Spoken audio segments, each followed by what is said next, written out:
भगवान शिव माता सती जी के संग कथा सुनने के लिए अगस्त जी के आश्रम में आए। अगस्त जी के आश्रम में अगस्त जी ने पूरी राम कथा कही, लेकिन सुनी महेश परम सुख मानी। केवल भगवान शिव ने कथा सुनी, सती जी ने मन लगा करके भगवान की कथा नहीं सुनी। और जिसने सुनी वो प्रसन्न हो गया। सुनी महेश परम सुख मानी। कल हम लोगों ने यही कथा सुना, थोड़ा बेस कम करके।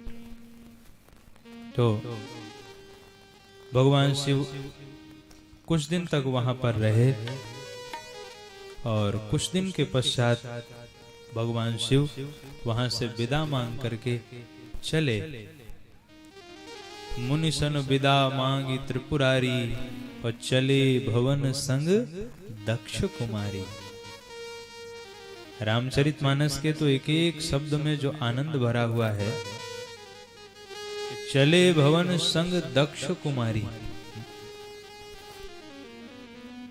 आए थे किसके साथ? बोले आए थे संग सती जग जननी भवानी। जब सती जी आ रही थी तो गोस्वामी जी ने अनेक विशेषण दिए उनको कि ये जग जननी हैं, भवानी हैं। पर जब सती मैया ने मन लगा के भगवान की कथा नहीं सुनी तो सारे विशेषण हटा दिए और केवल इनको दक्ष कुमारी कह करके संबोधित किया। कि मन लगा के कथा नहीं सुनी। दक्ष का अर्थ होता है चतुर। ये चतुर की बेटी हैं, कथा में भी चतुरता कर रही हैं, मन लगा के भगवान की कथा को नहीं सुनती हैं। इसलिए लिखा कि चले भवन संग दक्ष कुमारी। अब संयोग ऐसा था कि जिस त्रेता युग में भगवान शिव राम कथा सुनने के लिए गए थे, उसी त्रेता युग में राम जी का अवतार भी हुआ था। ये संयोग, इसे मात्र एक संयोग कहा जाएगा कि जिस त्रेता युग में शिव जी राम कथा सुनने गए, उसी त्रेता युग में राम कथा चल भी रही है। और जब शिव जी राम कथा सुनने गए दंडकारण्य में, तो संयोग ऐसा कि उसी समय भगवान श्री राम दंडकारण्य में पंचवटी में निवास भी कर रहे हैं। अब ये संयोग ही तो है। तो शिव जी लौट रहे थे और लौटते समय शिव जी के मन में आया कि अगर मेरे इष्ट देव के दर्शन हो जाते तो आनंद हो जाता। क्योंकि यही तो कथा सुनने का फल है। जब हम मन लगा के भगवान की कथा सुनते हैं तो इष्ट दर्शन की लालसा प्रबल होती है। ऐसा लगता है कि हमें हमारे इष्ट के दर्शन हो जाएं, हमें हमारे प्रभु के दर्शन हो जाएं। तो शिव जी के मन में यही बात आ रही है कि कैसे भी सही मेरे प्रभु के दर्शन हो जाएं। और उसी समय शिव जी ने देखा भगवान श्री राम पंचवटी में भरी लोचन छवि सिंधु निहारी। आंख भर करके उन्होंने भगवान रामचंद्र जी को देखा। क्योंकि इष्ट देव का दर्शन हुआ है, इसलिए भरी लोचन, आंख भर के एकदम तृप्त हो जाएं, इतने भाव से प्रभु को निहार रहे हैं। और उसी समय क्या हुआ? उसी समय रावण मारीच को लेकर के आया। रावण ने मारीच को सोने का मृग बनाया। भगवान उसको मारने के लिए दौड़े और इतने में रावण ने जानकी जी का अपहरण कर लिया। और भगवान विलाप करने लगे, हे खग मृग हे मधुकर श्रेणी, तुम देखी सीता मृग नयनी। भगवान रोने लगे। और जब भगवान रोने लगे तो जितने खग मृग मधुकर थे सबसे पूछ रहे हैं भगवान, हे खग हे मृग हे मधुकर श्रेणी, तुम देखी सीता मृग नयनी। और रामचंद्र जी जब विलाप करने लगे तो मनुष्यों की बात छोड़िए, महाराज जो पशु पक्षी थे वे भी विलाप करने लगे। अभिनय करो तो ऐसा कि जीवंत हो जाए, ऐसा अभिनय होना चाहिए। व्यवहार में भी उसी के अभिनय की प्रशंसा होती है जो जीवंत कर देता है उस अभिनय को। तो व्यक्ति, हम लोग जब अभिनय करते हैं तो केवल मनुष्य ही रोले, बड़ी बात है। पर जब परमात्मा अभिनय करते हैं तो मनुष्यों की बात क्या, जड़ जो पदार्थ है वह भी भगवान से जुड़ जाता है। और उसी समय शिव जी की दृष्टि पड़ गई और शिव जी हो गए प्रसन्न। अब आपके मन में एक संशय उत्पन्न हुआ होगा कि किसी को रोते हुए देखकर तो रोने का मन करता है, तो राम जी को रोते हुए देख करके शिव जी को हंसी क्यों आई, शिव जी प्रसन्न क्यों हुए? जबकि चौपाई तो यही कहती है, शंभु समय ते ही राम ही देखा, शंभु समय ते राम ही देखा, उपजा और अति हरस विसेखा, उपजा ही अति हरस विसेखा। शंभु समय ते ही राम ही देखा, शंभु समय ते राम ही देखा, उपजा ही अति हरस विसेखा, उपजा ही अति हरस विसेखा।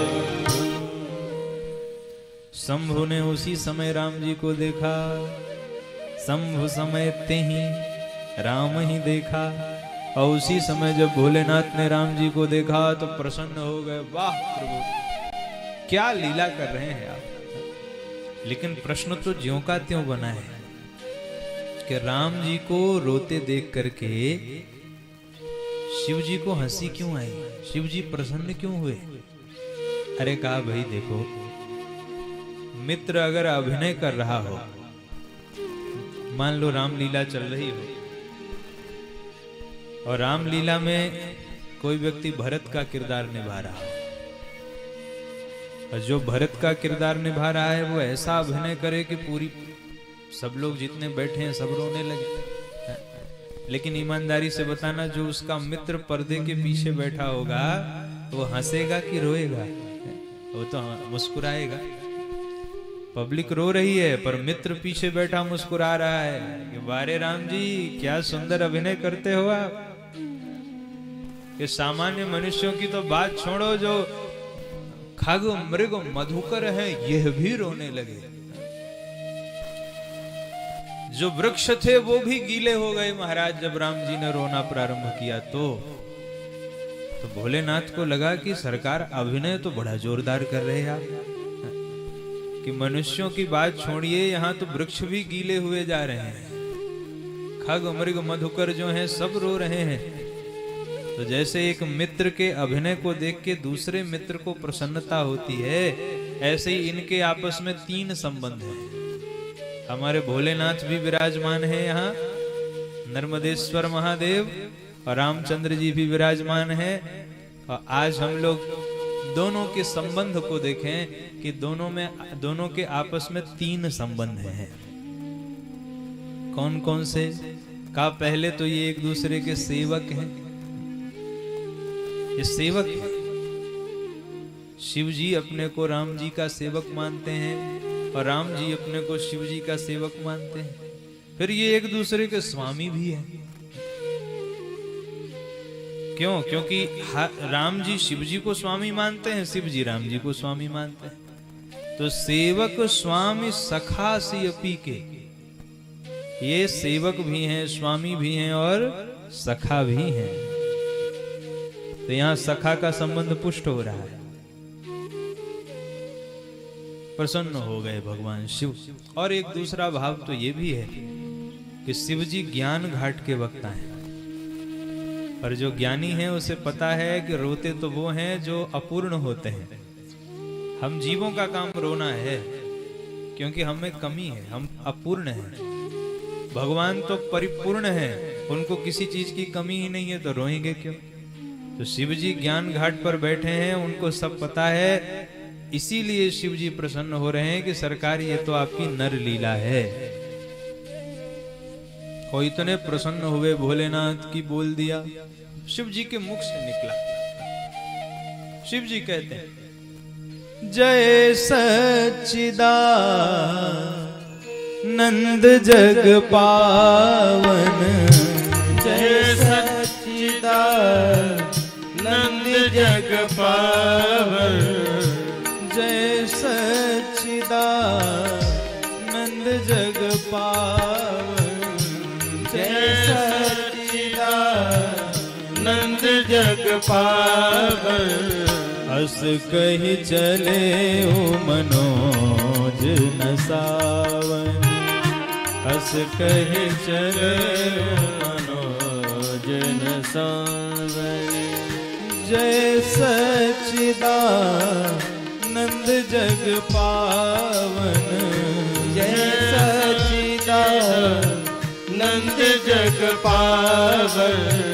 अस कही चले ओ मनोज न सावन, अस कही चले ओ मनोज न सावन।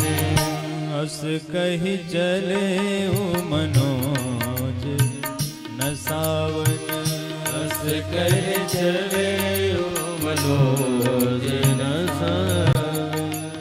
भगवान शिव के मुख से निकला, जय हो मेरे सच्चिदानंद घन सरकार, आपकी जय हो, जय हो आपकी।